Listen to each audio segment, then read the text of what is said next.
Shine tech మీ ఇంటిని మరింత అందంగా మార్చాలనుకుంటున్నారా? స్పెషల్ అట్రాక్షన్ తో పాటు లివింగ్ కి perfect solution. UPVC windows and doors, Bontada group.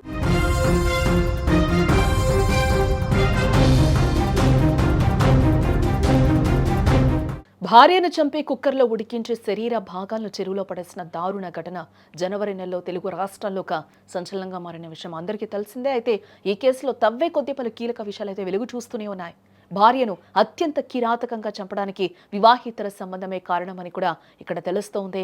ప్రస్తుతం మీర్పేట హత్య కేసులో భర్త గురుమూర్తి జైల్లోనే ఉన్నాడు.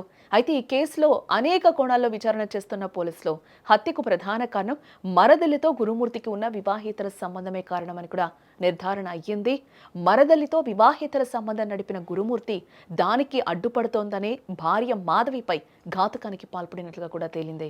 ఈ మేరకు కేసు దర్యాప్తునకు సంబంధించిన పూర్తి వివరాలను తాజాగా ఆధారాలతో సహా పోలీసులు కోర్టుకు సమర్పించినట్లు కూడా తెలుస్తోంది. ఇకపోతే ఈ ఏడాది జనవరిలో వెంకట మాధవి అనే మహిళ కనిపించడం లేదని ఆమె తల్లి మీర్పేట పిఎస్లో కంప్లైంట్ ఇచ్చింది. దీంతో మిస్సింగ్ కేసు నమోదు చేసుకుని పోలీసులు దర్యాప్తు కూడా జరిపారు. అయితే విచారణలో తన భార్యను తానే చంపినట్లు భర్త పుట్టా గురుమూర్తి అంగీకరించడం కూడా జరిగింది.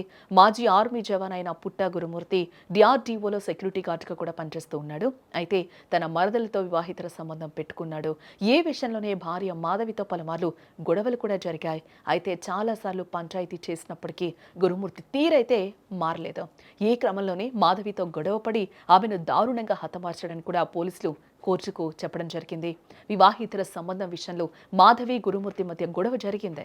మాధవిని గొంతు నులిమి చంపి ఆపై ముక్కలు చేసిన గురుమూర్తి శరీర భాగాలను కుక్కర్లో ఉడికించి ఎముకలను గ్రైండర్ చేసి జిల్లెలగూడలోని చెరువులో కలిపేశాడు.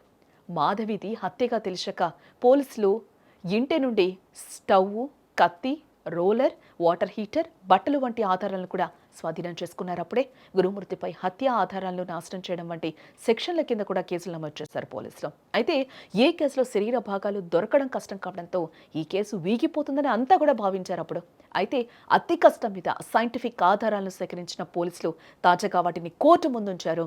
ఈ కేసు దర్యాప్తు సమయంలో హత్యకు గల కారణాలపై రకరకాల ఊహాగానాలు కూడా వినిపించాయి. చివరకు వివాహితర సంబంధం కారణంగానే మాధవిని గురుమూర్తి కడ తీర్చినట్లుగా కూడా తెలిపోయింది.